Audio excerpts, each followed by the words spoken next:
And good evening to everyone here in the audience, as well as to our guests via live stream. My name is Irène Kilubi, and today we have a huge milestone to celebrate.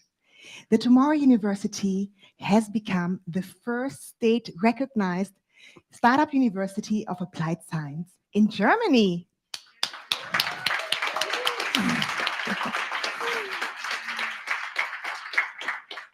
So welcome to the journey of educating the change makers of tomorrow.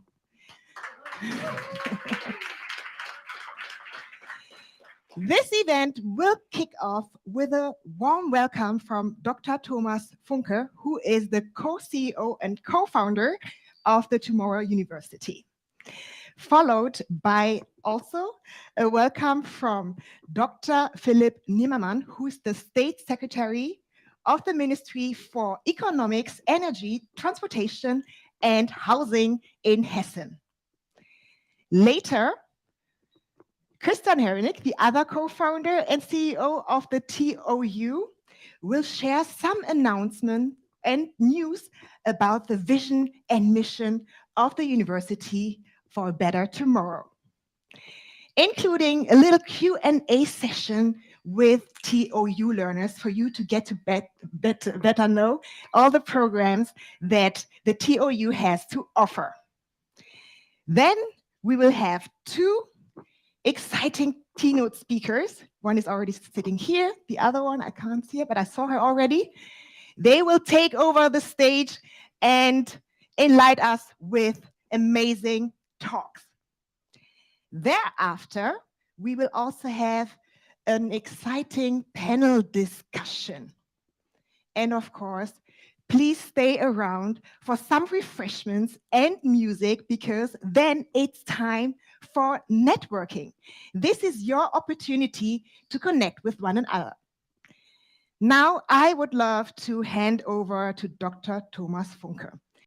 In over 15 years, he has made an impact in academia, and as a successful serial entrepreneur, he is passionate about education, sustainability, and technology. Welcome on stage.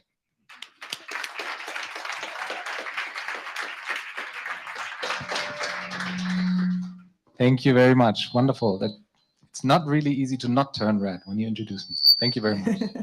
You're welcome. Warm welcome also from my side. What a moment. Really a big moment for us to celebrate today. I hope you can all have a lot of fun with us tonight. We're really proud that so many people made it, especially our team.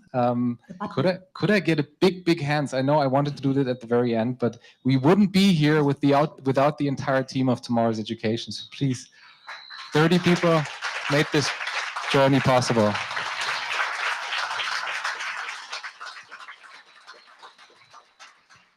I don't want to spend too much time apart from saying welcome, but I would like to ask you one question. Who already knows the story of our logo? Well, the name is easy, right? It's Tomorrow University. Tomorrow, we are trying to create a better tomorrow. We want to have a positive impact, all of us together. But why do we have this logo up here? And what is it actually, apart from the ones that I told the story already? It's a butterfly, yes. What does the butterfly stand for? The butterfly effect, yes, exactly. And I don't want to make it too scientific. It comes from the chaos theory, the butterfly effect. It is when you have a small impact today, it can be a big impact tomorrow. And the quote is, as you may know, the flap of a wing of a butterfly can cause a storm on the other side of the world. And without explaining it, I would rather like to show it. And I would like to ask everybody to please just quickly stand up, just for 5 seconds. Not very interactive, I promise. You don't have to do a lot of things. But I would like to ask you one favor. Please look to the person next to you, whoever you may choose. Please look them in the eye. Thank you very much. And smile. Can you give me a big smile? Thank you very much. And then one thing, please just say one word of appreciation. One word of appreciation. Wonderful. That is enough for now. Thank you very much.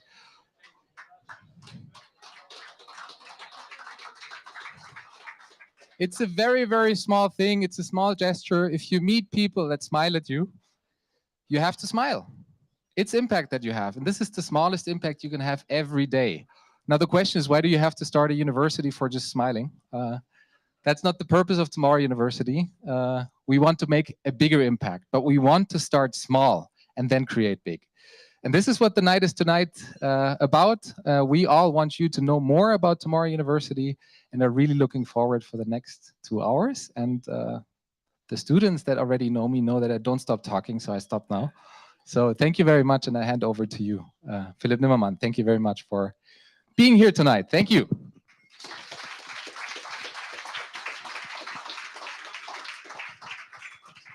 Thank you very much. First of all, congratulations for the first state-recognized startup university of applied science in Germany, but not only in Germany, here in Frankfurt and Hessen. We are very proud to have you here. And when Thomas Funke told me, I don't know when it was, perhaps 2 years ago, that he plans to leave TQ, I was a bit worried because one part of a very successful couple would leave. But then you told me what you were going to do, what you were going to do, and what the focus would be. We were really excited to see what will happen, and we talked a lot about it beforehand. And then I had the chance to talk to the Ministry of what they actually call Science and Culture. Well, the ones in charge of universities, because universities is not actually part of our portfolio. We've got a big portfolio, but not universities. And why is it so important for us? First of all, a startup. That's always a good thing because that creates something new. But when we discussed many times before, and what does the ecosystem, especially here in Hessen, but perhaps in Germany as a whole, is lacking, we all came to the conclusion that we have got very good universities, excellent universities in technology, in medicine, social science, and everything, but there is a lack of entrepreneurship professorships. There's always one or two, but they're not really integrated. They're not really integrated in the rest. There's hardly any interdisciplinary studies. So we always thought, how can we push that? And we tried to push it hard. We got so many ideas, and then we started creating a AI sort of university network in Hessen, but we were not so happy that there were only a few entrepreneurship professorships. So now you're here, and your focus is entrepreneurship, not founding, teaching people how to found an enterprise. But not only that, you're focusing on sustainability. Two really important things for today. Doing something new with innovation and doing and making a change. It's a good start to smile, and after smiling, carry on trying to make an impact. And I'm really looking forward to see what will happen from here. I mean, we're talking beforehand, you've got the students from all over the place. I saw someone from Ukraine just now and other places. So they will not found in Hessen. I mean, I'm sure not all your students will found in Hessen, which would be a ridiculous wish. But I think you create competition for other universities because they can see that if this works, and I'm very sure it will work, you create competition. So perhaps the other universities of applied sciences at least, but hopefully all the others as well, will try to be more entrepreneurial and think about how can we do something with our science, with our education, and get it into society and found companies and destruct companies and found them again. So that's why I'm really happy to have you here. Thank you very much. I wish you the best of success and a great evening tonight. Thank you very much.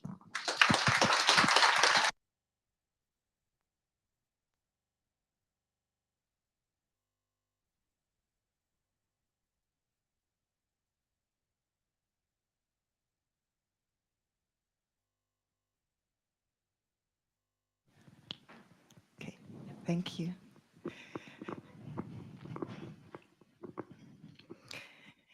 Thank you so much for the welcome. Our first keynote speaker is Marcella Hanche. She's a studied architect. She has developed the so-called Pacific garbage screening. Sounds very interesting. She's the co-founder, the founder and CTO of Everwave Foundation. She has won so many prizes and awards. It's so mind-blowing.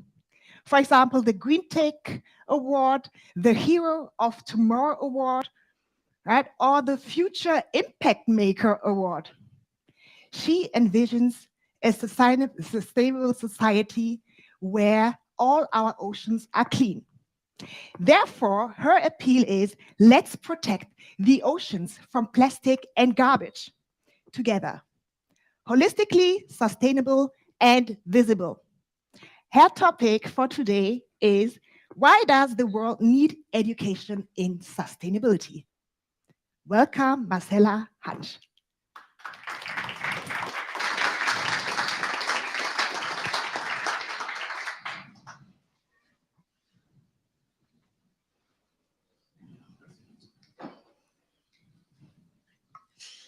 Hello, everybody. Yeah, actually, my name is Marcella, and currently I'm in parental leave. That's why the little one is with me today. Actually, she was sleeping right now, but no, she's awake again.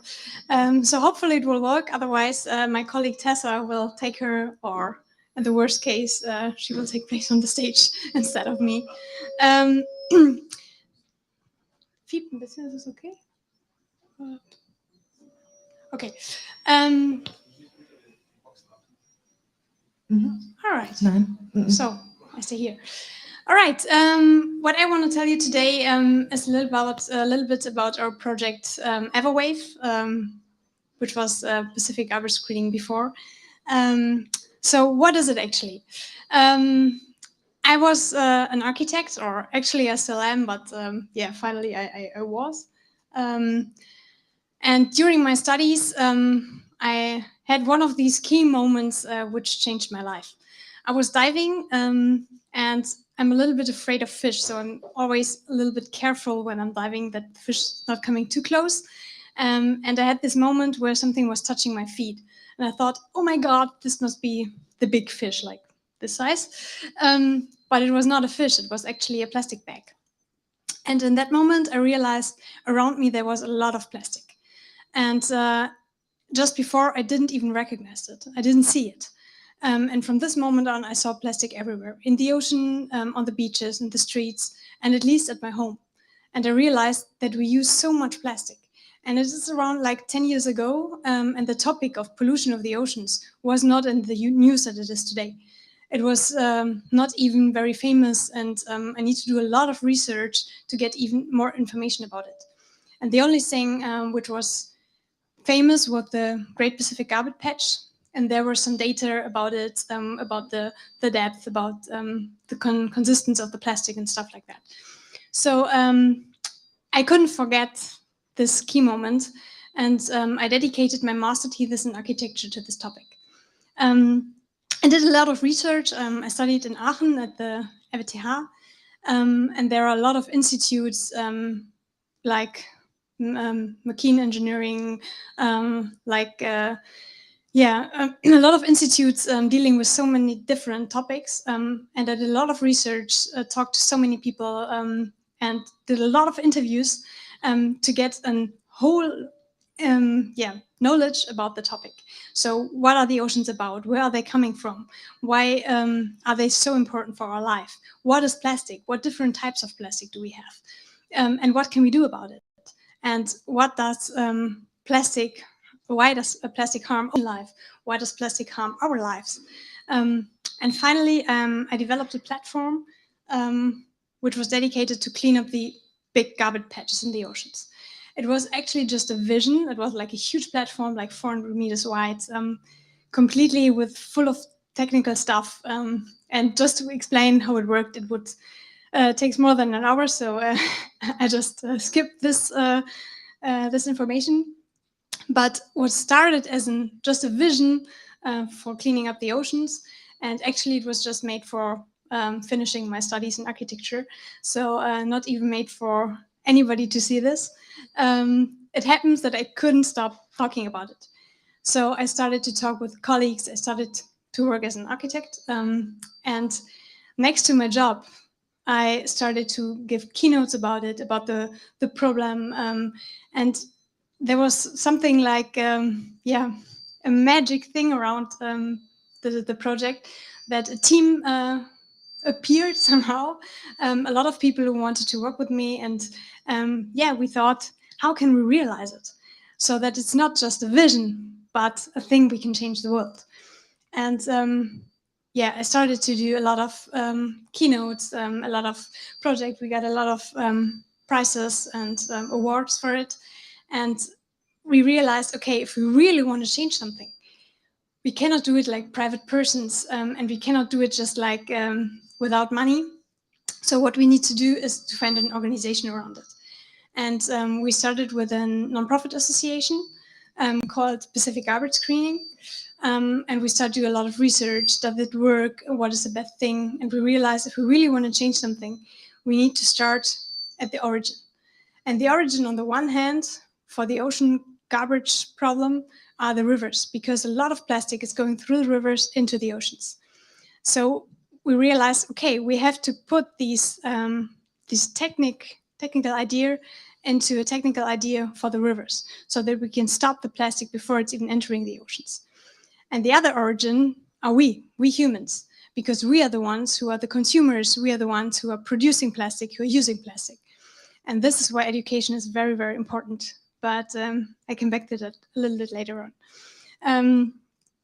And a really important thing we realized during the first years was that Pacific garbage screening is actually a very complicated word. We had a lot of different faults in it, like a lot of people wrote Pacific garbage screening or Pacific Pacific with an R. Or there were so many mistakes in it. And we realized we don't want to clean up the Great Pacific Garbage Patch. We want to change the world. And that's why we changed our name from Pacific Garbage Screening to Everwave. Because a wave is, yeah, something like a butterfly. Because if you really start a wave, a good wave, you can get so many people with it. And we are, as a single person, we are a drop. But all together we are an ocean. And this is what we want to, yeah, what we want to do. We want to make the wave for a change for the future. And with Everwave, we started different organizations. The first one is our nonprofits association, still the basis, which is the Everwave community. And during the last years, since we started to do the tracking, we arrived over 112 million people through publications, through TV, to interviews, and with all the things we are doing. And this is just the beginning, because yeah, we want to inspire much more people. And our community is doing cleanups. Our community is working with people. We have a lot of people working for it around the world, doing cleanups, doing all the things which can change the world. The second one is our GmbH, like our company. And with our company, we developed two technologies. I show you some pictures later on. But during the last 2 years, we collected like almost 260,000 kilos of waste out of rivers in Eastern Europe, in Cambodia, and yeah.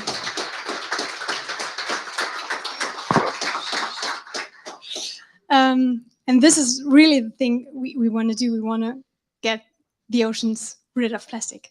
And the last one is our foundation, which is dedicated to our kids, of course. And we inspired over 50,000 kids the last years with our education material, because the kids are our future. And I will tell you a little bit more about this later on, but this is even my heart project right now. And I'm leading this foundation since the beginning of the year, because I think education is the most important thing to change the world. About our inspiration, this is the work of our community. It started a couple of years ago with a lot of keynotes, a lot of publication, a lot of panel discussions in different universities, on big stage, on small stages. And for example, the one down on the left, this is in Lisbon. It was the European Maritime Days. There were a lot of stakeholders which are dealing with ocean topics. And a little fun fact, I was invited to to have a keynote, and I thought it was a keynote for one of the workshop sessions. There were like one big podium and a lot of workshop sessions around, and I thought, yeah, I should lead one of these workshop sessions, and started being there in the morning, and I got my micro on, and I asked, okay, where's the room for the workshop session? And the technical guy said, actually, the big stage is yours, and you are the keynote for the whole conference. Didn't you know that? I was like, oh my God, no, I thought there were like 20, 30 people around. He was like, no, actually the session is for 1,500 people. I was like, oh my God, okay, and it starts in 10 minutes. He was, yes. I was like, oh my God. And it was really, really cool because, yeah, there were so many people from the politics side, and because I couldn't be nervous because there was no time. It was just like a really, really cool keynote. And there was a panel discussion after that, which you can see on the picture, with a lot of keynote speakers, even from the EU. And yeah, I think to raise my voice for the oceans in such yeah, an audience was really a great thing towards our oceans. Another one which is really important for us is being part of the SDGs. I think you all know about the SDGs, probably. You should. Otherwise, the SDGs are the ones, are the goals from the UN, which we all should reach until 2030. And we have 6 goals which we are focusing on. And of course, the one which is mine is like 4 is like education, but also the 14 life underwater. And for the last one, I'm also yeah, a goalkeeper. And this is from the Bill and Melinda Gates Foundation. They have like 100 young people all around the world who are dealing with their projects to reach the goals. And I'm the goalkeeper for goal number 14. And there was every year a conference in New York. Actually, the conference is right now, but I couldn't join because of the little one, because I decided, okay, the flight and the conference in New York for 6 months, oh, it's probably a little bit too much. So I will be there next week, next year again. But it's really inspiring because there are so many young people I met at the last conference, 2019. And this is like a real wave which is going around the world because all these young people from Africa, from Asia, from Europe, from America, they're all looking to reach these goals. And this is such a passion you can see from everyone from them. So I'm really an optimistic person, and this pushes me to the right direction to see we really can change the world if we want to and if we keep following our goals. The second big topic we do have, of course, is our technology, which I developed a couple of years ago was just a vision, but we realized, okay, if we really need to change the world, we need to put it into reality. We have now 2 technologies which are operating in Southern Europe, but also in Cambodia, in Italy and stuff. And one is Collectix, is our garbage boat, which can collect 20 tons with each, how to say, each trip.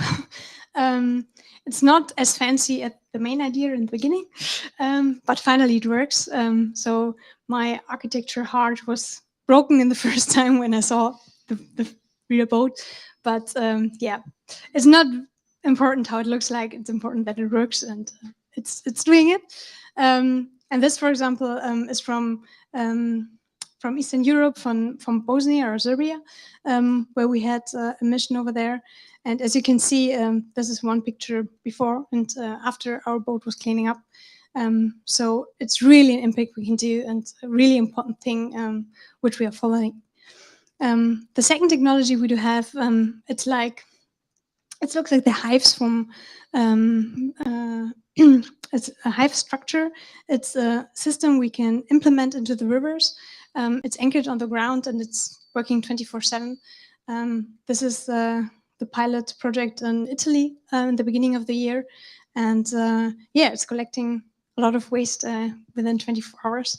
So it's even not looking like the main idea, but finally it's also working. And for both, we got the label from the Solar Impulse Foundation for a vision solution to clean up our world and to make a bigger impact. We are also working a lot with companies, because this the company, of course, needs some people to work with. We have a lot of great partners, as you can see, and it's just starting since last years that we're really going abroad. And the third main topic, which is actually my topic and which is my heart project, is our education. Because as Nelson Mandela said, education is the most powerful weapon we can use to change the world. And this is for me the main important thing we can do to change the world. And I had I think it was 3 years ago, I got had an interview with 2 kids. It was like for the school paper or something. I thought, oh my God, it's not that important and I don't have the time. And should I do that? And because I'm really bad in saying no. So I said, okay, yes, let's do that. And finally, it was the best interview ever. There were 2 kids, like I think 10-year-olds, and they asked the best questions ever, and they were looking for excuses, and they even got me at some point where I was saying, okay, you're right, so I'm not the best one, and I need to change a lot. And one of them said she was arguing with her best friend because she was drinking from a plastic bottle. And then she said, I asked her if she's friendly to animals, and she said, yes, I am. But she said, yeah, but you are drinking from a plastic bottle. And now imagine you put this plastic bottle into a bin, then comes a storm, the plastic bottle is entering the street, it's entering the river, it's entering the ocean, it's entering the stomach of a whale, and the whale is dying. And then you are not friendly to the animals anymore. And she was like, okay, you're right. And then she was laughing to me and said, she will never use a plastic bottle again. And that's it. This is how kids are thinking about things. And every normal adult would have said, oh yeah, but this plastic bottle will never end up in the stomach of a whale, and looking for excuses, and we have a recycling system and blah, blah, blah, blah, blah. But this kid was like very straight, and she said, and if she would use a plastic bottle anymore, she's not my friend anymore. And this is it. This is how kids can change the world. And for me, it was like the beginning to think, okay, what we need to do, we need to work with kids. We need to start bringing them into this motivation to change something. And if you want to change something, it's not to show to show with a finger on a person and say, hey, it's your fault, you're using plastic. Because then people like us say, oh no, it's not my fault. We are in Germany, we have a recycling system and it's not our fault. Look at them, it's their fault. And we are always looking for excuses why we are not the ones who are at fault for everything. But the kids are thinking way different. And so we founded the Everway Foundation because the kids are our multipliers. And what we did, we talked to a lot of teachers. They asked us, hey, we would like to implement this topic in our lessons, but we don't have material. Is there any material you can offer? Is there any material you know we can use? And we looked a lot around and we checked a lot of material. And on the one hand, the material was not scientific enough. It was sometimes wrong with all the notes inside. And on the other hand, it was not, as I'm an architect, I'm really design affected. It was not nice enough for kids. So when I see a bad PowerPoint or something, and I think, okay, when I was a kid, I wouldn't be interested in stuff like that. So what we did our own building material, education material, and we developed 2 little suitcases, boxes, which we called emergency kits. And the one is for the secondary 1 school or level. And the second one is for the elementary school. There are like paperworks inside, but also a lot of experiments.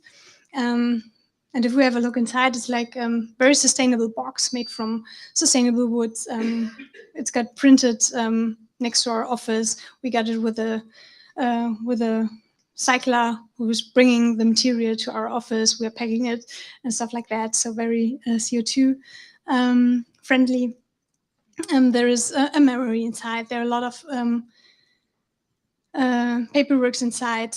We have like different modules with which each different learning modules inside about the topics of plastic, about recycling and stuff like that. And we got a lot of positive feedback. At least a couple of weeks ago, we got an email from a teacher who was telling us, "Oh my God, because of your material, I need to implement these water."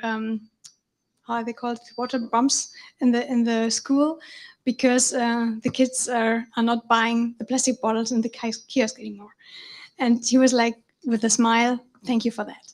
And this is so cool to see that even the kids are like changing things, even small things, but they are changing things. And what we want to do, I think we have like more than 250 schools already with our material ausgestattet. But we are not just doing this in Germany, but also abroad.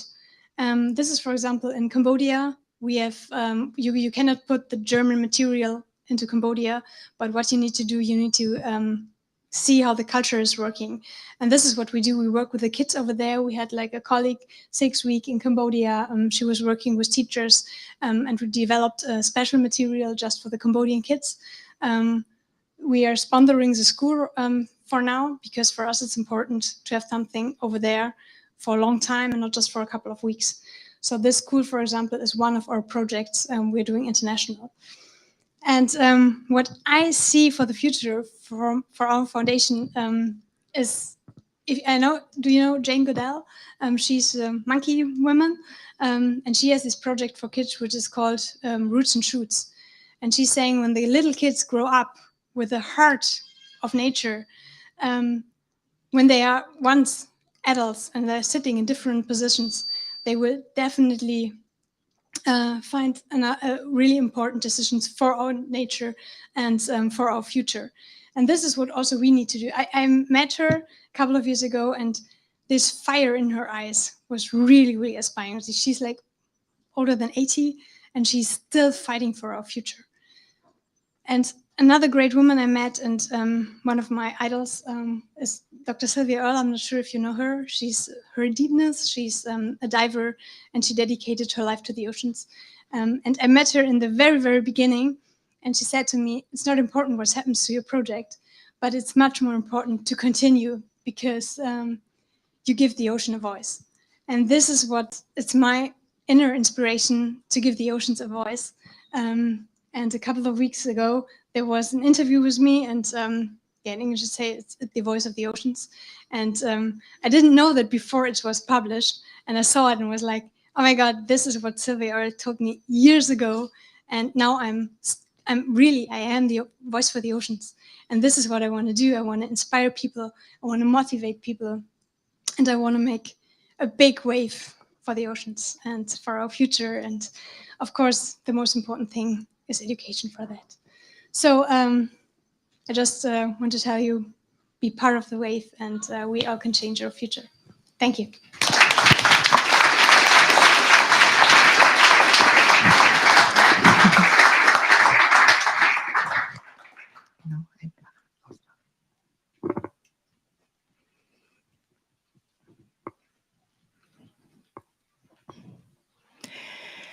Could you all see the sparkle in her eyes?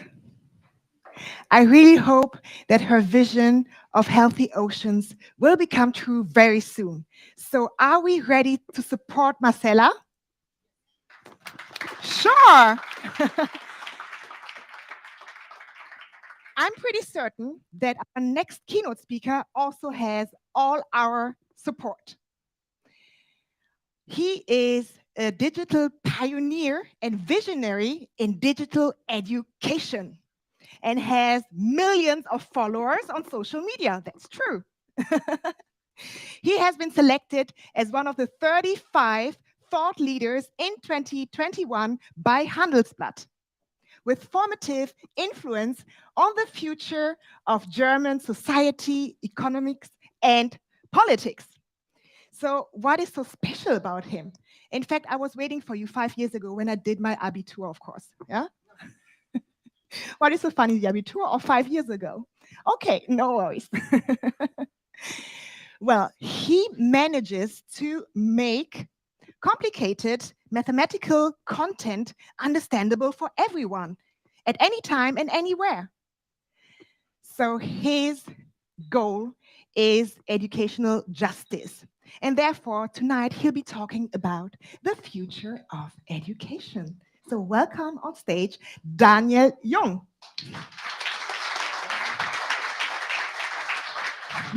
Thank you.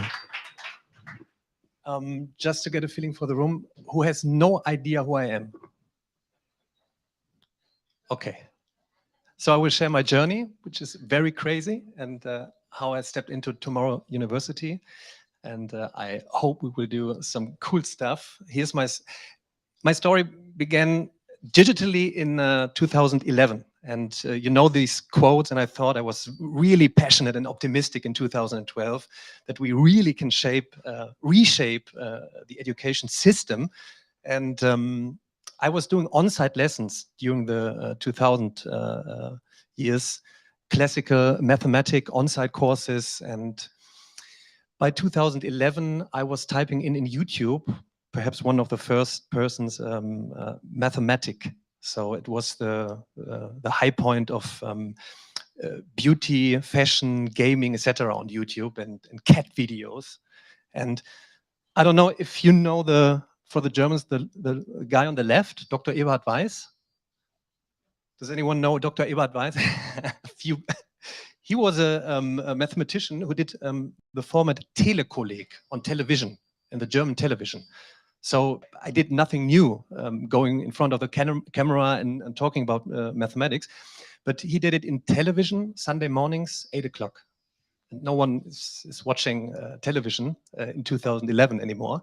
So I thought, okay, let's have a look what's going on in the United States. And I was shocked, MIT, Stanford, they already recorded all the lessons, shared them on OpenCourseWare in the internet, shared the lessons on YouTube by 2005, 2006 already. And I thought I was late in Germany to share it on YouTube in 2011.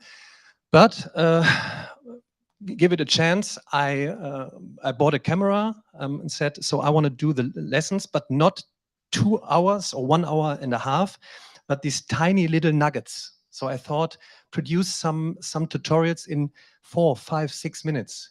You know that you just want to have this tiny little information. What is a fraction? What is a derivative? And you don't want to watch 1 hour and a half, and you don't want to have an on-site course for 2 hours, but just these tiny little information.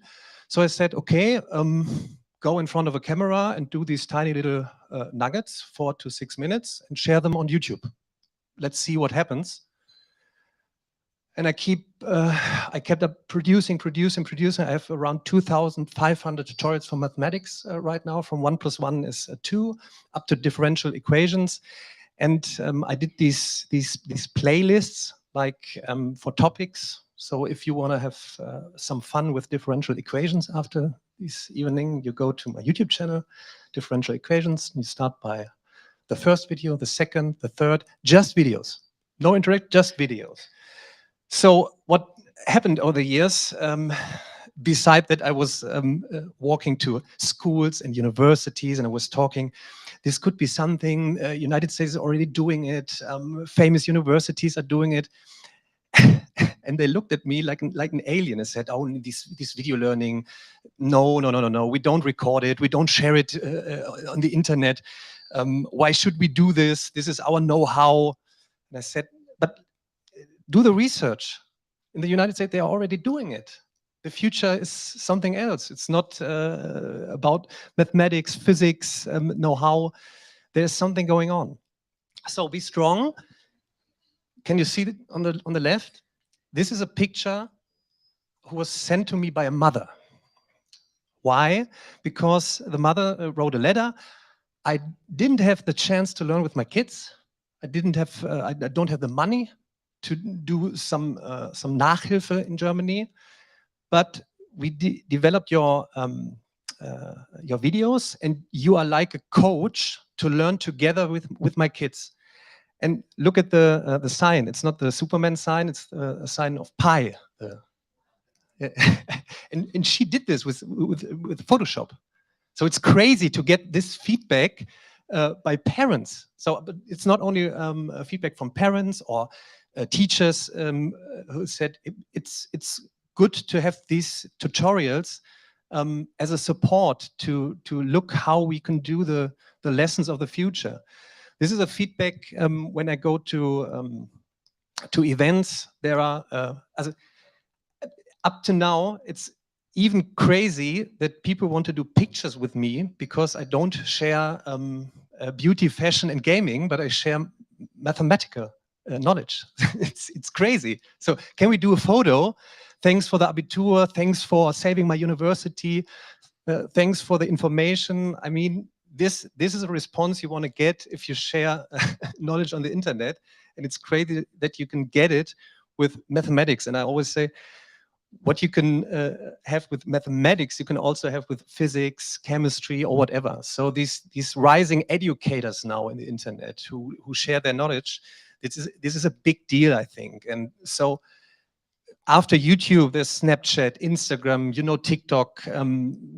For me, these are all platforms to have a chance to reach out to people to share knowledge. So whenever there is a new platform, I say, go in and share some mathematical input. On TikTok, in the beginning, you only had 15 seconds to share a video, 15 seconds for mathematical input. So I did some Ed Sheeran music in the back. I said, how can you do 15 seconds with a differential equation? But I was testing, and you get feedback from the crowd. When you share your knowledge, we don't know what's the future of education is in 2030. But we can test, we can share, we can learn from the feedback, and that's the big power of social media to get in interaction with the crowd. So for me, that's the big deal to do it with mathematical input. So fast forward, there's not only YouTube. I have my tutorials on several platforms.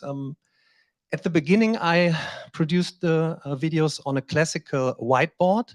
Now I have an e-board. I don't know if an e-board is the big thing, but I'm testing because you can now do live streams with the e-board. You can share your screen. You go into interaction when you do a live stream. You can say, hey, do you want to do some differential equation with me? Share it on your screen, and we can write together. Big thing.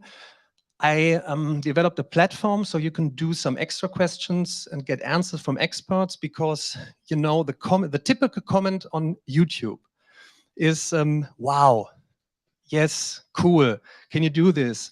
But by the years, there were special questions about mathematics. So I said, YouTube, TikTok, Instagram, and co. is not made for go into interaction when you have special questions to get with experts. So that was the idea of my platform. I developed some extra learning scripts combined with QR codes and the videos. So you can go from a learning script to the video, back to the platform. And I do my podcast especially with expert talks. So this guy on the left is Lehrer Schmidt. Lehrer Schmidt is teacher in a school, and he said, so I do some videos on YouTube for mathematics. So I said, yes, do it. 4 years later, he has over 1 million followers, and the kids are crazy, and he has so much input from how the system works or does not work. So he said the power comes from the internet and the possibilities to share what he is dealing with. And I talk to them and I share these talks because everyone is asking, how do we change the system? Because it's nothing new that the educational system now is not prepared for the future. So who will do it? Because the politicians don't have the possibilities to do it, but those guys like Lehrer Schmidt, those new companies like Tomorrow University of Applied Science, here's something new. Here's the change. So we can do that. And You get so much information from the Lehrer Schmitz of this world, because he has millions of followers too. And he says what works, what does not work, what is the feedback. So I visit a lot of universities, schools.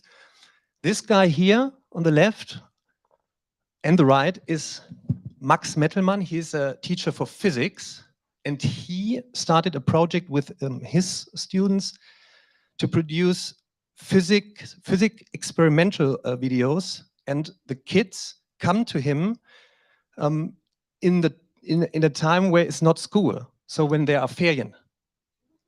So imagine there is a teacher who is so passionate, and the kids love it. So I visit them, I produce content, I share it on my platforms, and I want to inspire all those new education content creators to use the power of the internet to inspire even more.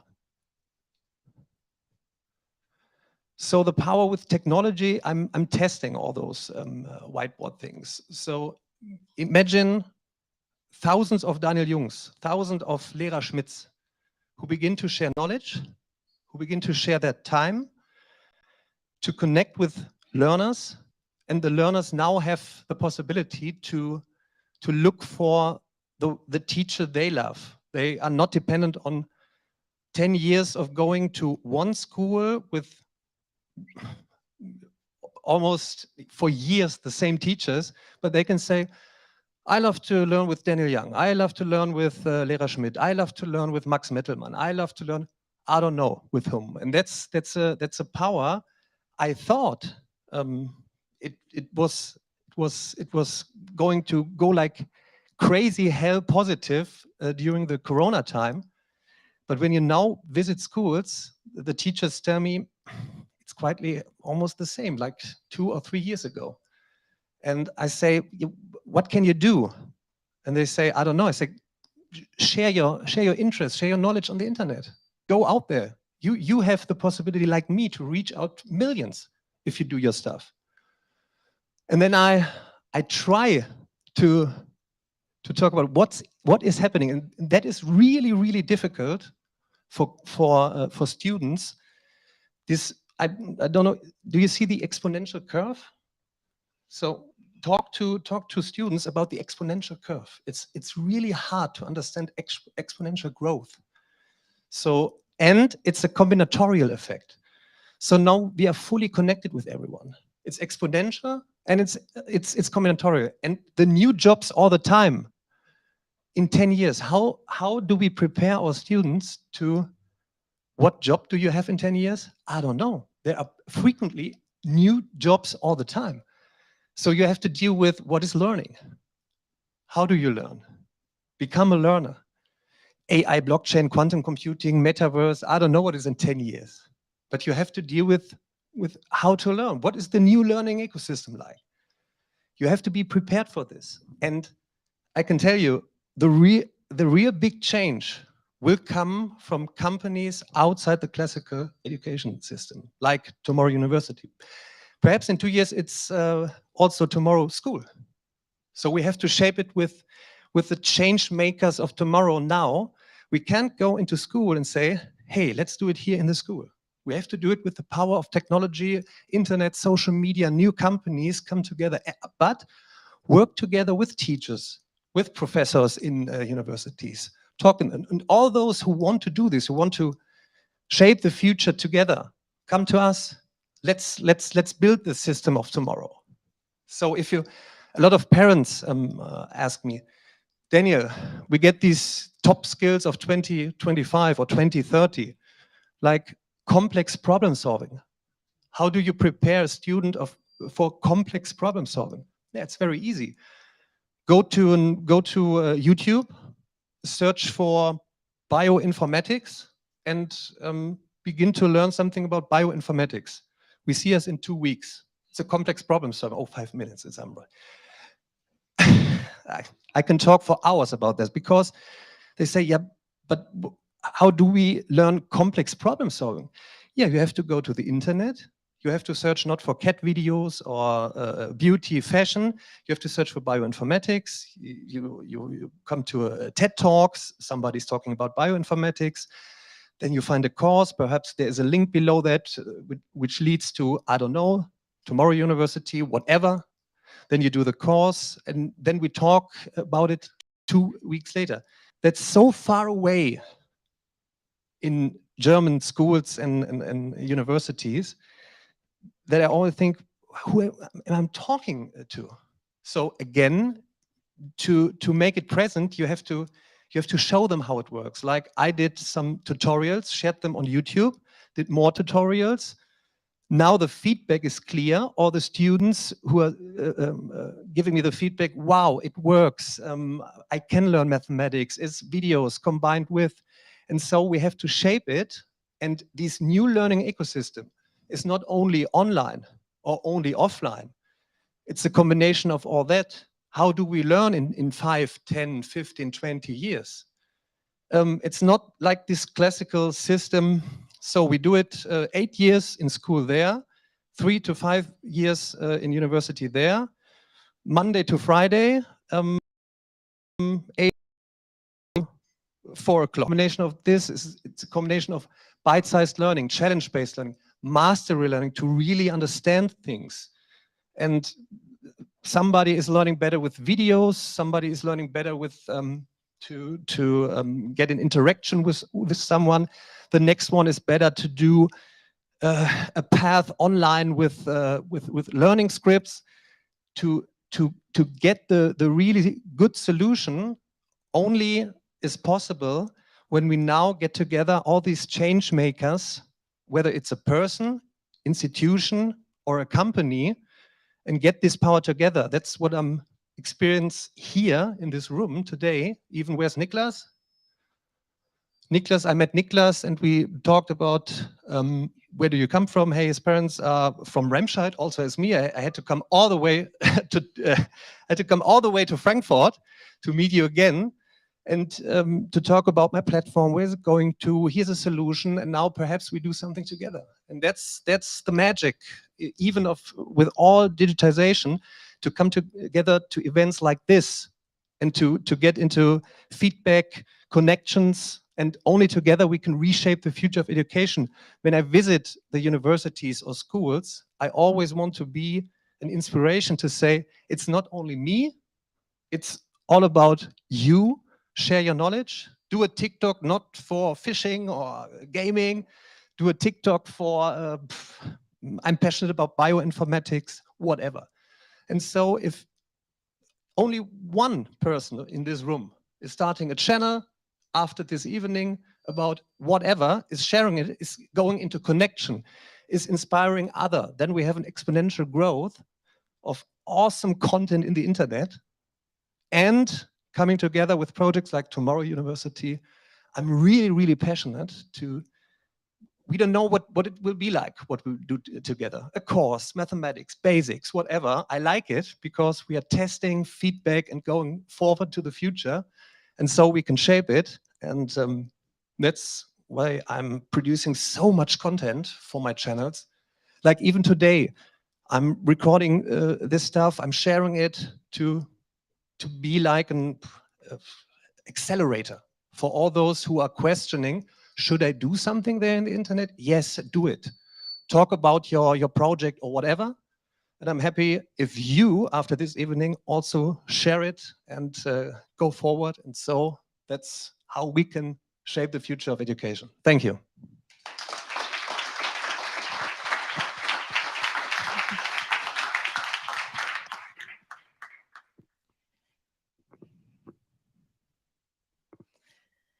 Tomorrow school. I really like that idea. What do you think, Christian? That's your next step, right? That's what you're going to announce in a bit. Would be fantastic. I truly believe that if we leverage the power of education and technology, we could make education accessible for everyone in the world. Next, we have Christian Rebernik. He is the other co-founder and co-CEO of the Tomorrow University. He's also a serial entrepreneur, and he has a passion for solving problems and challenges with technology, right? So next, he will make some news and announcement that he will share with us about the vision and mission of the TOU, followed by a Q&A session with a couple of learners will be joining you, right? Fantastic. The stage is yours.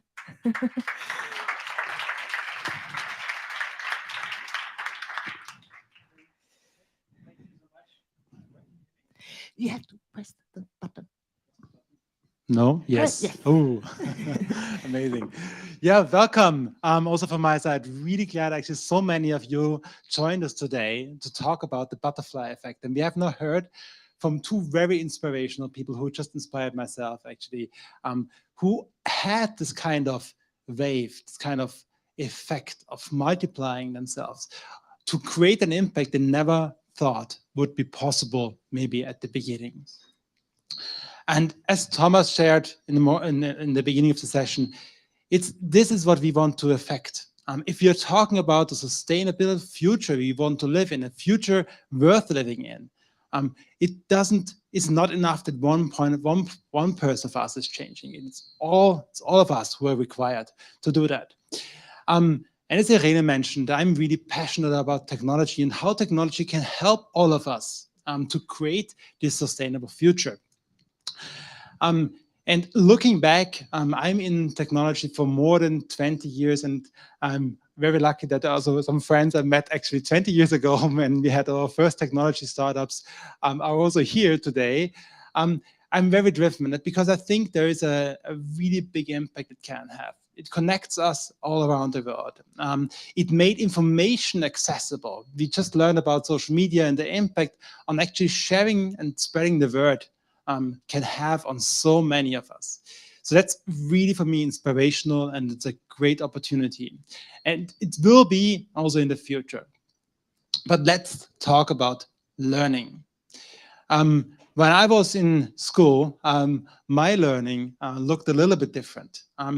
My learning, I was sitting in a class, and I just talked to a teammate here today, and I was partially counting the seconds until the hour is over. Not sure, I hope you don't do this today, of people talking here in front. But it was like listening, to a teacher for minutes and seconds, and I wasn't caring so much. I didn't understand what this all was about, really. I was a bad school kid eventually, which made me sad, because over my journey, I found out how much there is to learn, how much I can benefit from it.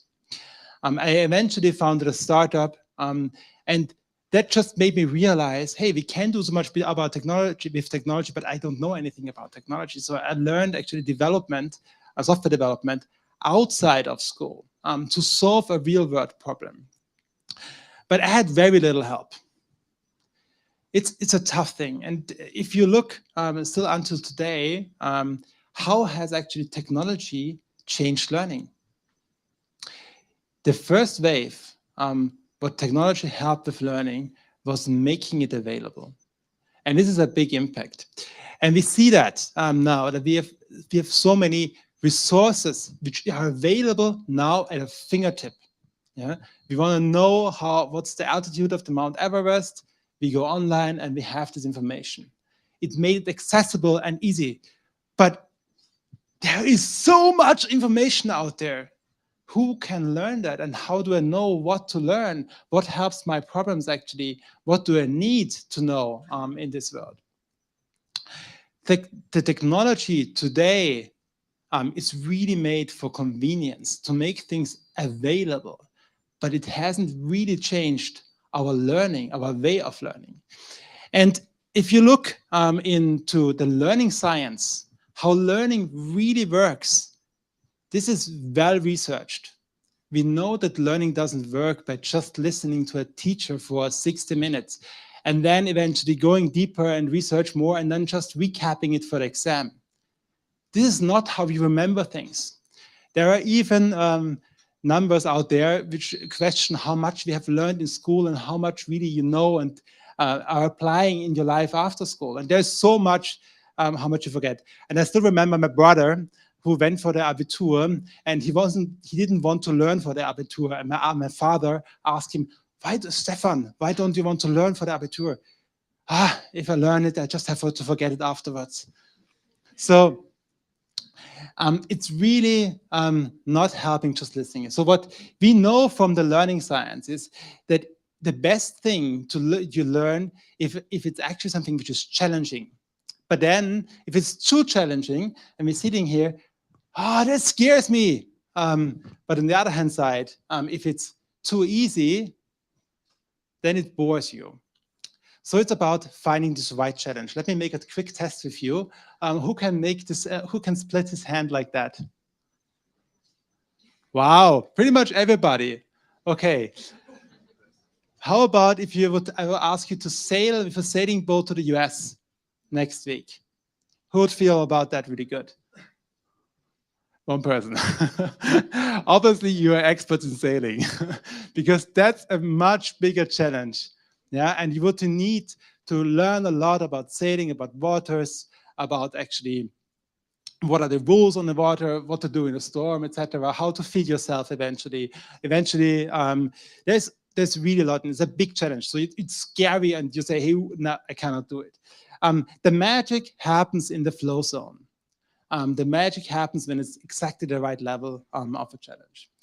And we know for that, in this flow zone, it's not about listening to something endless, but we know also it's about active learning, making you curious, engage with you, being interactive, being social, discussing it, having a partner to discuss this actually with. Eventually having somebody who has done it already, who can train me how to sail, because I know it's possible actually. So this is the magic, is where actually something is not too easy, but also it's not too hard and I cannot do it. But it's actually the thing, what is the right next step for me to do. I personally was asked also to talk at a TEDx conference, and if you know, there's a lot to prepare to do a TEDx talk. If that would be the first thing in school, hey, give a TEDx talk, I'd say, oh my God, I'm not sure if I would be as good as Marcella actually with that speech she mentioned before. It's overwhelming, but having the first time a public speech to a friend, that works, or to a couple of people. So it's this step, the next step is what is the next step actually that challenges me, but don't get me to an excited zone. That's what we want to do. We want to build a platform for really effective learning. We want to help people actually getting into the zone of flow where you actually are challenged, where it's interesting, where you have really great people around you to also see what is possible, what is not, and who can help you and guide you. And this is what is all Tomorrow University about. It's about this effectiveness of learning and helping learners to become those change makers by educating and empowering them. And how we want to do this is, on the one hand side, we're talking about the competencies. We want to help you. What are actually my competencies? What I am good at today? And how do I get to this next level? What Jung mentioned also about mastery learning. It doesn't help if I'm talking about integral algebra, if I don't know what a variable is. Yeah, you need to take step by step, make sure you have understood the foundations before you're building the floors. We're talking about challenge-based learning. We're talking about, hey, there is a problem. By the way, there are big problems in the world we need to solve. Let's work on those problems which are meaningful, which are not artificially, but actually meaningful. We have a purpose actually we want to actually solve. And finally, it's nothing we want to do alone. We want to do and collaborate online, globally, bringing the change makers together, because it's nothing one person on his own having this fantasy, going into a box and then doing all the research and coming up with a magic solution. It's something actually which is happening together. It's very collaborative. Learning is nothing alone, but it's actually collaborative. And if you're talking about the skills which are relevant, I was growing up in school, and it was all about, hey, you need to learn mathematics here, there's German, there is English. There are many things which are just these hard skills which we need. But it's not today on any more hard skills which matters. It matters how your emotional intelligence is. How good are you in collaboration? Because the problems become complex, so we need more collaboration. It's about communicating. We mentioned today about social media. How do you communicate impactfully? So not just, hey, I am sending something, but actually, how can I listen? How can I understand? These together is what we need to build on. This is what change is actually built on. Skills like technology, entrepreneurship, seeking for actually solving the problems and seeing the possibilities. For that, we have developed the university and we are providing degree programs, substantial education, giving you really a solid ground for you to have an impact on the world. From bachelor degree programs to master degree programs, to smaller impact degree programs, which help you really become a change maker. And with our fellowship, we just try to not just say, hey, this is hard skills, this is soft skills, and go out in the world, but we really believe that it's not just about this kind of hard skills, but actually it's a life and a work which comes together, and we want to help you that by actually creating peer groups of mentoring, supporting each other. This is what we do together also with our partners, because it's very important to integrate and not just say, here's just education, but it's something which is practical. And we're working together with a lot of partners from Germany, from around the world, actually, which have problems, which can help us to find also bring in mentors to help on those challenges ahead of us. So, and by that, we really believe that online is also a chance to create a global network, combining people. We have students from Africa, we have students from Asia, we have students from Europe, students from America. We can learn so much from each other, and not just from different countries, but also different regions, from cities, from a farm in Norway eventually, where just 400 people live, from Mexico, where we have entrepreneurs who want to become more sustainable, or from Singapore, where we have learners who studied medicine and now want to use AI to change the future of health. Thank you very much.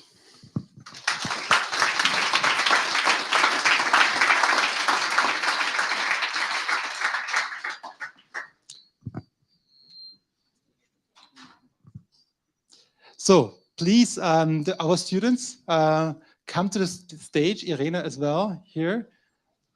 Mani, Maria, Andrew.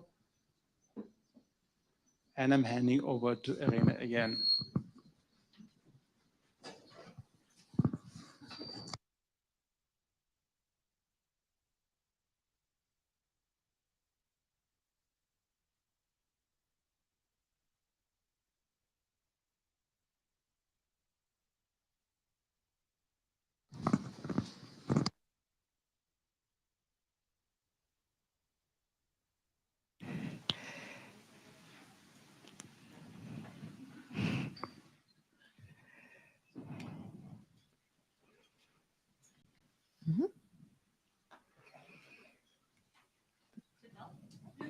You may take a seat, of course. Are you also joining? Yes, of course. Exactly. This is now spontaneous. Yes. Actually, Thomas Funke was supposed to ask the questions, but I'll try my best, right? Hello, everyone in this round. You are the three learners who will be discussing and telling us a bit more about the TOU program. So can you please briefly introduce yourself? Okay. Hi, I'm Mani. I'm from Hamburg, and I'm a product manager working at a startup. Mm-hmm. And yeah, I'm doing the master's degree at the TOU, and I'm very happy to be here. Hello, I'm Pascal. I live in Switzerland, Zurich at the moment. I work for a fintech, and I also have my own startup, and I'm also doing the professional master's degree in cohort 4 together with Mani. And I'm also very excited to be here. Hi, I'm Marie from Cologne. I work in digital health, and I can carry the fancy title Head of Medical and Climate Officer. And wow. That brought me to the master program as well.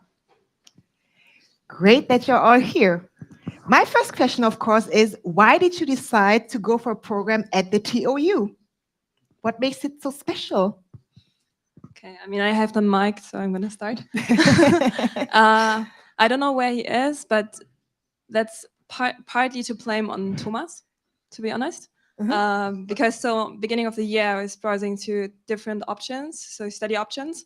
And I mean, not with a clear conviction to start a program. I mean, I knew I wanted to develop my academic, or continue my academic knowledge journey within the next like 2 or 3 years, but wasn't too convinced to do this like now. But then I stumbled across the TOU because it was a bit different to everything else. And that caught my interest. And so I reached out and I jumped on a few calls with Thomas, who I would say during the conversation was more a sparring partner than a salesperson, who was trying to persuade me to go for like the study program that Christian and Thomas are building. And so for me, this felt very good, and it also felt like a very good fit. And I mean, it wasn't like it was a good enough time to jump on board and join a very great community. I think when you do when you're in a full-time job, there's never enough time to really focus or say, okay, now is the perfect time to also do on top of that a study program. But for me, and I mean, this sounds maybe a bit too poetic, but it reminded me a bit of like David and Goliath, where you know that for future challenges, like these other, like because I was browsing through different options, I had a good comparison, and the other options sounded nice and fancy and big. But for future challenges, I was thinking and convinced that from the conversation, the TOU for me was actually the university equipped with the like more dominant skills that were needed or are needed to face these bigger challenges and to face the uncertainty that is still out there. Wow, you mentioned so many valuable aspects, in particular at the end, dominant skills. And we need to face uncertainty. So what do the others think? Do you agree with her? Yeah, absolutely. I mean, I think I had to smile when you talked about Thomas. That was the same experience for me. He's, but the uncertainty that and the impact, I think, that the university is going to have on us, but also on others, is going to be substantial. And I, for me, it was the potential that the university has together with the people. I think the people are great. The people at the university, as well as the people who are doing the program, that really makes me believe that this is going to be not only great now or in the next few years, but for a very long time. Fantastic.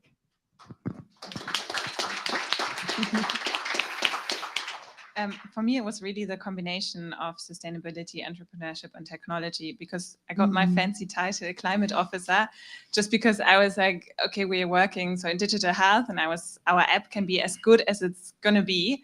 But in a couple of years, we have like big challenges to face, and we have to like work on the sustainability aspects of our app and everything as well. So startup-y like, my boss was just like, okay, just do it. Don't talk about it, do it. And I was like, okay, I need some skills. I need sustainability, obviously this entrepreneurship, and you can't face like modern days challenges without technology. So that's what brought my attention to Tomorrow University. Great, fantastic. Christian, you heard what she just said, that the combination of sustainability, technology, and entrepreneurship made this program for her so appealing. Do you think this is a great combination for future skills and needed for society? If you look into creating a sustainable future, you need to think about sustainable ways. And this is nothing we need just for entrepreneurs. It's something which you don't need in a specific discipline. It needs to go into any discipline, actually. We need to think, and Marcella put it, it doesn't matter what we do, actually. It needs to be very conscious. So that's the reason why we said, hey, this is the first part of everything that we do. And you see this also in all our other bachelor programs. We are now announcing it's about sustainable design. It's about responsible entrepreneurship. It's just about AI and sustainable technology, where we also talk about ethics. We talk about the power consumption of cryptocurrencies. services. Yeah? So that's the reason why this matters on the one hand side. The other thing is entrepreneurship is for us something which is about, it's not about problems. We have problems, but we need to create solutions. And I love the story from Marcella so much because she had no clue at the beginning what she built, the ship, if you saw that, it was like beautiful at the beginning. I loved the architecture, but then the final thing, it did look ugly, but it was working. And this is for me entrepreneurship. It's a perfect example of it. Sometimes it's not beautiful, but it needs to work. Yeah, and this is why I think also entrepreneurship is something such fundamental. And again, the same thing which goes into all the different bachelor programs, even the developers which are starting, or the people who become eventual developers in the Bachelor of Science, they learn about entrepreneurship, yeah, because it's exactly about this, the solutions. And the third part, talking about technology, we live in a world where technology is a big enabler. It makes us even better leaders. It makes us to have a better impact, a bigger impact. Yeah? And that's the reason why we think also technology needs to be in all the programs, actually. Interesting. So as far as I understand you, your programs are not only for people who want to start a business or run a startup, but also for anyone who, for example, is employed. So my question would be like, how is it in your case? Can do. In my case, I had the fortunate position to be made redundant before, and I enjoyed it. Before, or actually, at the time when I was starting the master's course, and I now could pick what suited me best in my situation. So I'm working in a fintech 3 days a week. I'm doing the course, and I have time for my own startup as well. So it's a perfect setup at the moment to have income, but also to learn and to bring forward my own business. But I must say the thing that I like most about it is the different stimulus. You have different, your brain is used in so many ways during the course of the day, and that's what I like about it. Fantastic. Marie. Yeah, so I'm employed in a startup, and I always call it now my playground. So at the university I learn, and then I go back to work and I try to apply everything. For example, in our first challenge, we used the 36 questions to fall in love to find a co-founder. And now every week in our we have end of the week, we have a little call with our team, and I always pick like one of these questions. And at the beginning I was really, I don't know if it was like suiting my team, but now that everybody really loves it, and I was like, okay, let's do 2 questions today, let's do 3 today. So I incorporate what I learned directly into my daily work. Great. I would like to know, how is it in fact for all of you to work or study remotely? Good question. So maybe, yeah, I think for that I have to give some background. So I currently work remotely as well as study remotely. Before that, though, I worked for 5 years for an enterprise company, which was a bit more conservative. I mean, still always an innovation ecosystem, so it was a bit different, but when it comes to the way of working, it was very traditional. And having the comparison from my own experience, when it comes to working or studying remotely, the positive greatly outweighs the negative for me. Because also like working remotely or studying remotely doesn't exclude still collaborating in person. You know, it's not that black and white, but when it comes to remote study, I would say that, I mean, it's not just about having the flexibility, because, I mean, you have ownership over your own study and your pace and when and how you do the things and learn. But it's also about just connecting with a diverse group of people, because you can reach like beyond your city or country, but you can actually span the globe, as we also saw on one of the slides.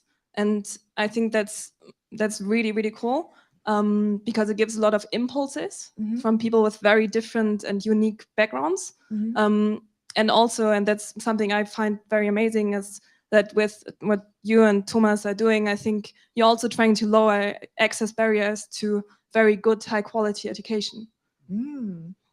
Great to hear that, right? Christian.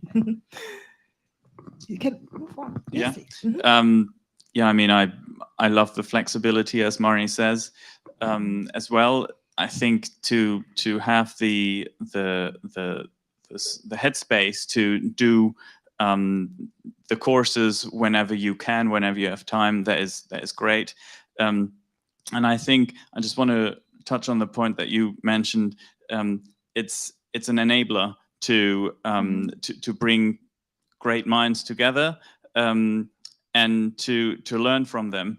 I think the flexibility or the remote studies is it's an opportunity to really get to know people who you've never met in real life, but it's funny how you build trust with someone if you've never met them, and then you come to a place like this and you meet, and the first thing you do is great to meet you, and you give each other a big hug, and that's I think that's probably the best thing about it, that when you actually then meet the people, you feel like you have such a strong connection already.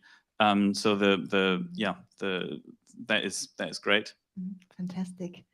Marie, I would like to know from you, how would you describe the 3 major values of the TAU that you have learned here and gained here? It's hard to focus on just 3. Oh, okay. No, but I think one of the biggest aspects was actually mentioned today already. This being in my comfort zone, but being constantly pushed a bit out of it. So when I thought about this panel before, and you asked me about sharing my experience, I really thought the big advantage is the atmosphere. So I couldn't really describe it with my own words, but just today listening to this, where actually education happens, and I was like, oh, yeah, that's true. That's for me definitely the case. So it's this, the right environment, the right atmosphere to study. For me, a big advantage is also that it's remote, that I can take it everywhere I go. I need to be honest that was at the beginning also one of the points where I was really hesitant, because I was, after working in a home office for 1 year, not seeing anybody after the Corona pandemic. I was really okay, maybe it's nice to have this connection, but with Cosmos, with all the challenges, with Slack, with a lot of effort from the Tomorrow University team, I really feel connected to my cohort and to the team. So yeah. Thanks a lot for your 1 input. minute, so. I saw it. That's why exactly. It's true, Christian, if you were to complete the sentence, the TU University is the right place for you if... I'm sorry, I'm just saying I'm so proud. That was not brief. That was just, it feels so amazing that this is actually what you're dreaming up actually comes true. So it makes me proud. Sorry, what was the question? Now 1 minute is over. Really? No. If you were about to complete the sentence, the TOU is exactly the right place for you if... You want to become a change maker. Ooh! Fantastic. Thanks a lot to the learners for sharing your insights and your experience with us. And of course, also to you for jumping in, and myself also for jumping in. So thank you so much. And we'll move on to the next one. I think you can stay here, right? Or do we have a little break or whatsoever? No, we move on. Yeah? Yes, exactly. So, thank you. I just need my questions. Yes, exactly. Thank you. Here I have my questions because I prepared for the next discussion, in fact. Well, do you want to? Please go ahead. Let's ask the people on board, all right? Yes, I'm happy to welcome again our keynote speakers here for our panel discussion.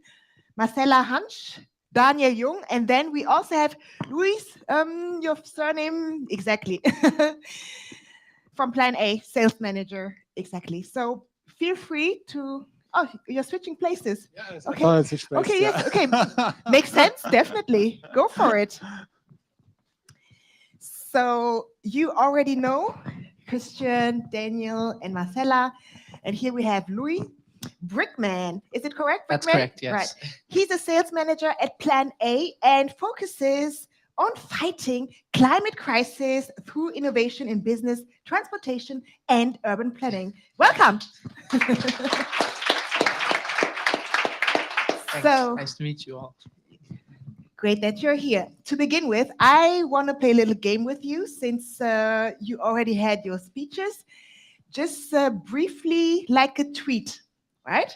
Just say out your message in a few words. Like, I think a tweet has only 180 signs, right? So this is your opportunity to share with the world out there what lies into your heart. Well, Who wants to start? I guess if I have the mic, I can kick it off. Oh, wow. I think what really moves my heart is seeing how, well, in my role, fighting the climate crisis, working with businesses, but what really inspires me is seeing how many different reasons there are for people to want to change the world. And within their own incentive structure, right? Whether you're, whether you're a teacher and you want to help your kids, or, you're a CEO and you have your kids going to a protest, or, you want to make sure that your business is future-proof. Really, there's so many different ways to get excited about making the world a better place. Sounds A bit longer good. than 180 characters. Okay. Sounds good. Who wants to do next? What would be your message, Marcella?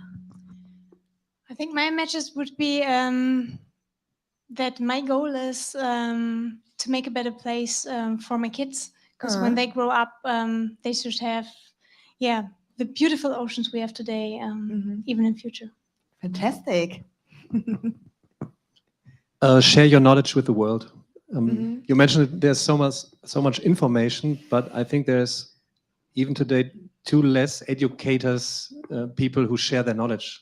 Technology will take care of that you find the right knowledge, but there is still a great power in people to use the internet to share knowledge. Fantastic. Can I also? Do you want to say the same? Amazing. Dito.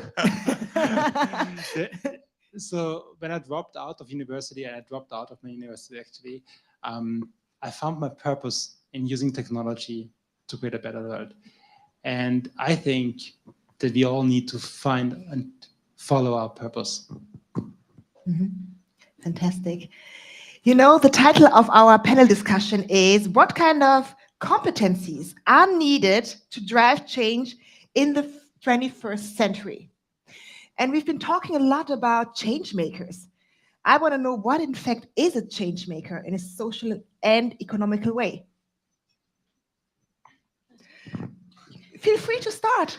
In my opinion, a change maker is someone who is brave on the one side, and on the other side, go with their heads through the wall, and inspiring people.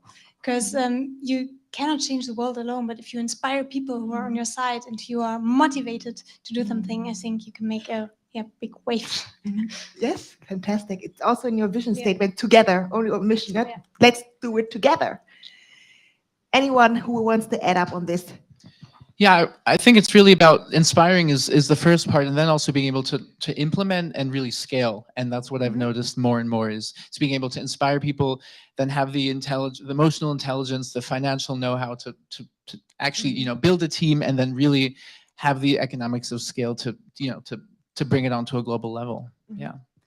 I think it's interesting what you're saying right now, scaling, right? Because most of the time when people think of having an impact, they say, oh, I'm active in Hessen or Bavaria, it's enough. I said, like, if you really want to change the world, go global, because it's your responsibility. If you have a great idea, spread it out there, right? What do you think?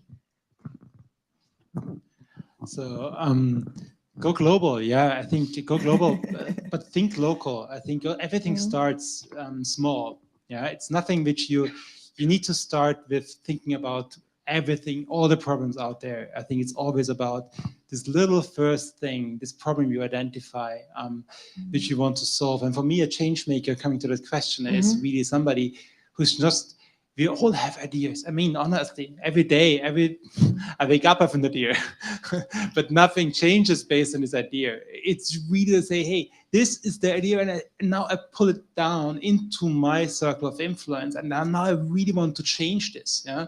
And for me, a change maker is somebody who grabs this idea and says, hey, this is things which is so important now that I spend really time, effort. I learn how to solve this. I learn whatever it takes to solve this. And I will make it happen. And this is what I believe is a change maker. For me, it's hard to define change. How big is the change? A guy who's going around Frankfurt and is helping homeless people to get a home is a change maker. The next guy is recording it with the smartphone, sharing it on TikTok, get millions of views, and somebody is doing a startup with the guy who is helping homeless people. So who will do the change? Who's the real change maker? Lehrer Schmidt, the school says, the servers are down, you can't share your videos. And he says, I'm so brave, even if the school says, oh, there is YouTube, it's Google, don't use it. He shares his videos with YouTube, and now millions of following him. So is a change maker who's breaking the rules, who's brave, going new ways, seeing new things where we don't see things. I mean, there are a lot of possibilities. Small changes, people who help, people who do small changes. So perhaps for the big change, be brave, do new things, and do it. Great. So I guess we somewhat have an idea what a change maker can be. So what kind of skills, future skills, does a change maker need? Be free. When I look at my past, it was really important not to stop, to go on and to go on and to go on. I had a lot of people, even in the beginning, who said, "Okay, you're a little girl, and you will never change the world." And it was really like that. Really? And it's just a couple of years ago, they were like, my old chefs told me, like, yeah, you need someone from our team, or my golf partner could be your CEO in your company and stuff like that. But yeah, this is not true. Okay, this is my daughter. I'm sorry. Yeah, but I think what's really important to go on and yeah, to show the world that you are there and that you want to change something. And it's so strange because I encountered a similar situation when I was mid-20, which I'm still, in fact, sorry. When my boss told me that, oh, you're still young, and of course you think you can change the world, right? So it's such a pity if we grow up this way, right? Again, to my question, future skills needed. I think the first skill is what we're all born with, be curious.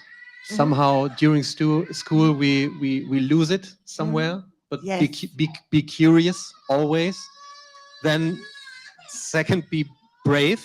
Exactly. and be persistent. So really do changes. Get so much, you can't do it, this is wrong, you do failures, everyone is telling you, no, that will never gonna happen. This kind of university style, no, don't do that. So be persistent. It's not like in this world, everything has to be in time, fast scaling, in time. So be persistent. Fantastic. Yeah, so I think that we have seen a lot of skills, or for me personally, I think a lot of you are role models, what I've seen here, because you inspire people, because you demonstrate that things are possible. And I see that depending on your history, I think, from bridging between generations to inspiring people with videos, I think, is if you follow this, what you believe in, you can have a change. You will learn the skills. And the skills are different depending on if it's about the ocean, it's about architecture. It's about maybe, communication, talking to people. Maybe it's about video skills. Very important now to actually be able to communicate. Is more learning about using technology like videos to create that. So I think they are changing, they're evolving, and they're more interdisciplinary. It's really also about this actually learning. You need to learn how to learn. I mean, this is one of the key things I think we also integrated in university. Learning, identifying your mission, collaborating, and communicating. Maybe one thing to add is just really learning how to meet people where they're at, whether that's, you know, you're a UX designer and you're really trying to understand what the actual user journey is, or, you know, in my case, like being a salesperson, really trying to understand what motivates someone, or just being really persuasive and learning how to market whatever you're working on. I think it's really understanding people and meeting them where they're at. Yeah. Yes, that's also a very desired future skill. Empathy has to do with empathy, right? And showing interest for a target group, for people around you, right? So I would like to know what is required, in fact, to, so to say, create more change makers in future or foster them, and who is responsible for that? Should be in charge of it. Hi, Maya. How you doing? Are you a change maker? Yes.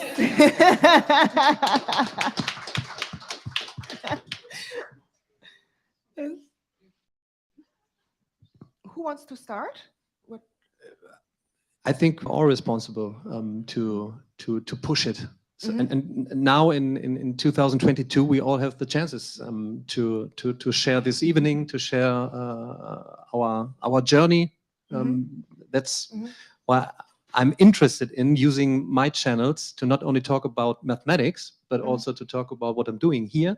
And so you can get the inspiration for other change makers. And so I think everyone with a lot of followers has a responsibility, and everyone has a chance to push it. So share your vision, share your journey, go out.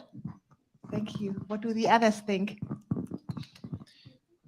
I would say, just to that point of just really encouraging all your friends, family members, when someone says, oh, maybe you can't be a change maker, being that person in the conversation to say, actually, that's not true. You know, I've seen this example. I believe in you. I see your skills, and really being able to encourage all the people around you to pursue that idea, to pursue that startup idea or that project. And do you feel that we need certain frame conditions to do so as well? Because you right now talked about the micro level, maybe also on a macro level, that we need support system from, I don't know, you want to say at the microphone. To the first question, I think it's really important that we all are doing this, because often I get the answer like, okay, let's first, the others should start. First, the others should do something, and then I'm doing something. This is, I think, a really wrong point, because if we don't change, we cannot wait for the others to start. So we need to be the ones.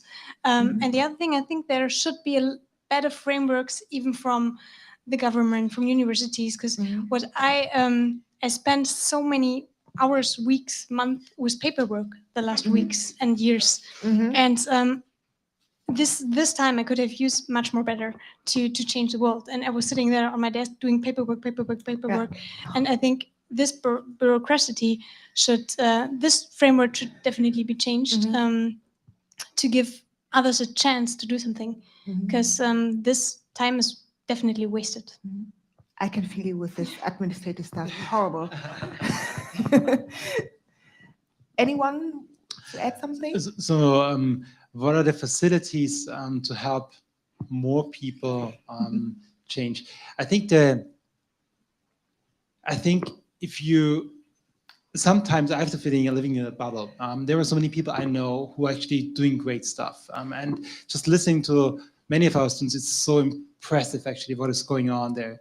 And I think also the spreading the word is important. But I also see many people who who are stuck in their career, who are not aware eventually of their self even and what's happening. And I think it's not always about these big things. I mean, to change everything. I think everybody of us can change one thing at a time, and it is one thing at a time. And the next day, maybe another thing. These little things, they will have a large impact. We learned about the exponential curve today. And it's really not about, you need to change everything today. This is not the case. There is nothing you need to do today, which is massive.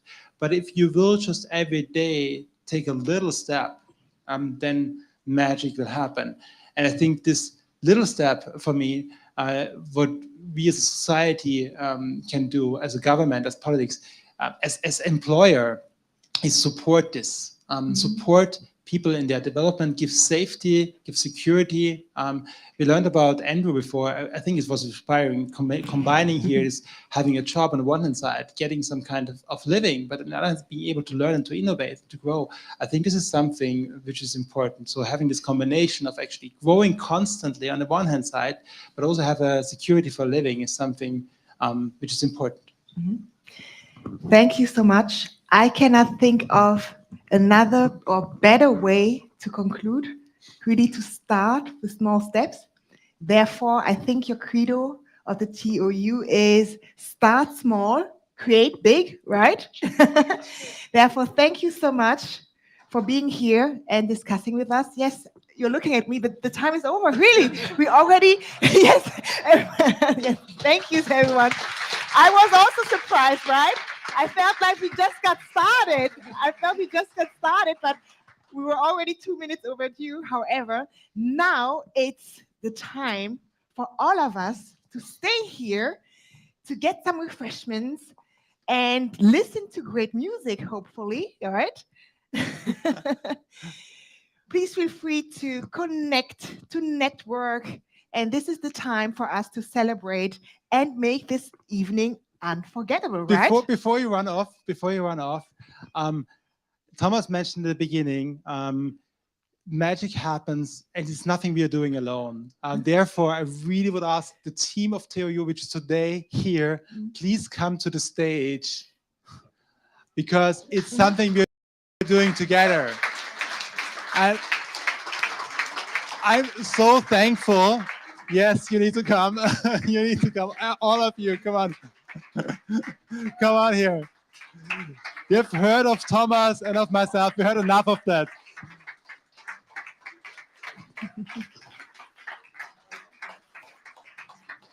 Yes, please come. We have also a huge team which is working day and night.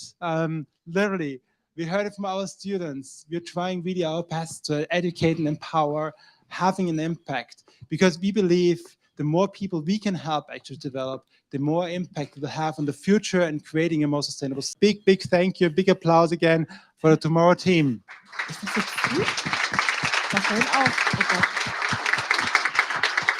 Habt ihr eine Karte? So, and with that, let's enjoy the evening, let's connect and party. Aber vorhin.